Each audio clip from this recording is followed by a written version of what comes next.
Akon, you're considered a first-generation American. Your parents are African. You were born in the United States, but spent your early childhood in Senegal, and then moved back to the United States.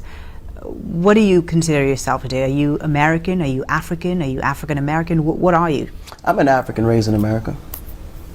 You know, clearly. So you're not American? I wish I was, but my mind is not African. I mean American. It's clearly African. But you have the accent. You have, I went to school in America.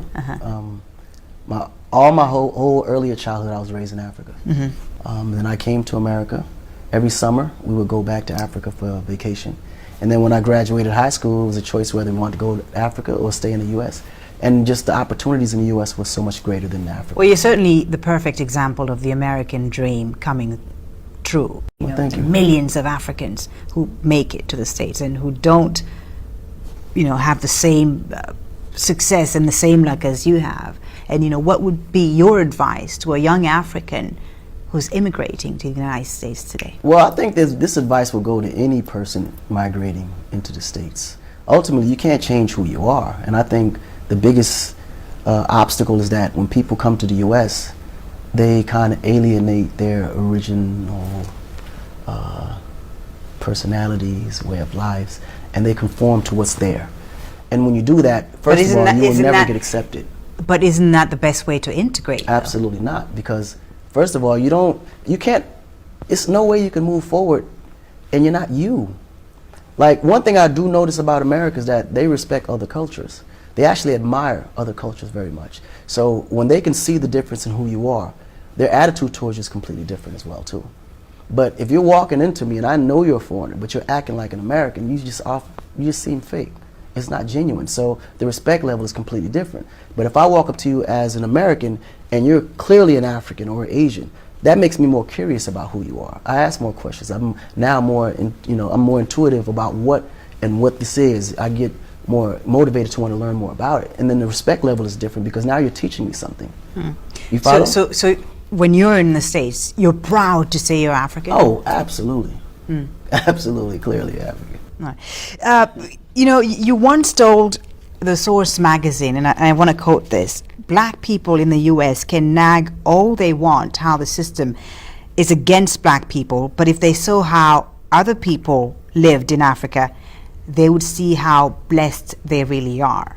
Do you still believe this today when you see unarmed black teenagers being killed by the police, when you see protests in St. Louis, in Missouri, where you lived for a long time, when you see people taking to the streets in Atlanta and New York to denounce police brutality against young African American men? Do you think the system really is for these people? Well, the system was never for them. So what made you say this? Because when I said that, I was talking about the environment and where they live and the rights that they actually have and the blessing that they do, have actual access to. In Africa, the way I grew up, let's just pick a project in New York, for instance. That's a 5-star hotel compared to the environment I came up in.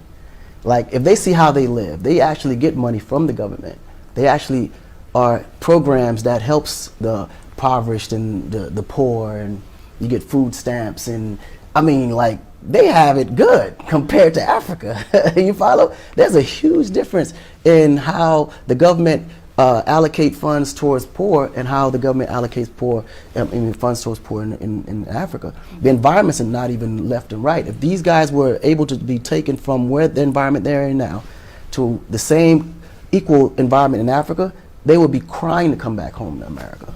But you say now that the system is against them. When you talk about now let's get to the system. Yes, through the I was system. talking about way of life. Right. Now, as far as the system in America was never built for black people. And this is my personal opinion. I'm speaking for myself. I don't believe it was never built for black people because that system has never been changed. Those documents has never been altered. These things were made back in the umpteen hundreds, and these are the same exact literature that's down today. So mind you, at the time it was made, black people was never in a position where they were, looked at as equal.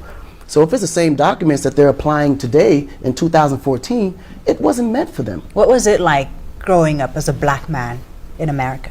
Well, in America it was a little different because I was a foreigner. I was African and I was very dark skinned. And at the time, dark skin wasn't really in style, so I was always getting picked on in school. So my But you were in trouble a lot. That's what got me in trouble. It was frustration. What got you in trouble? Just, you know, the way I felt. I felt I was being mistreated and unfairly judged because I was African. So I was always in fights. And You spent time in jail? I spent some time in jail. Collectively about 3 years, but my longest bid was about 6 months. What for? Stealing cars and hustling. Yeah. So again, what was it like then? I mean, when you see, you know, Ferguson, Missouri today, and you know, you hear of Michael Brown and Eric Garner and so on. Do you sympathize? Do you see? Do you understand that experience that these people are denouncing today? I clearly understand the frustration. What I don't understand is that how, like, if I'm in a position of where they are, and I don't want to speak too much from them because I think I may have some knowledge that they may not quite have, right? Because I've been in a position where I've experienced Africa and I've experienced the United States. I always felt like Africa was for Africans. So when I see African Americans in America dealing with all these issues, my first question is, why don't they just go back home? Where? Back to Africa. Where they'll be treated fair. Where they'll actually be praised for who they are because of the fact that they're American. They'll get way better treatment. They can invest their money But come on, back home. Akon, how do you tell people who've lived for generations, centuries and centuries in one land to move back to a place they don't know? I mean, no, but that's my point. They don't know. It starts with a visit. How many African Americans do you know actually consider Africa as a vacation spot? Not one. I mean, when you look at the overall population of African Americans, a very few percentage would decide to go to Africa for vacation. Would even, just for knowledge, just to know where they come from, just to get an idea of what that is. It's so much fear installed into them that they wouldn't even want to even go there to visit. You mentioned Africa, they start shaking.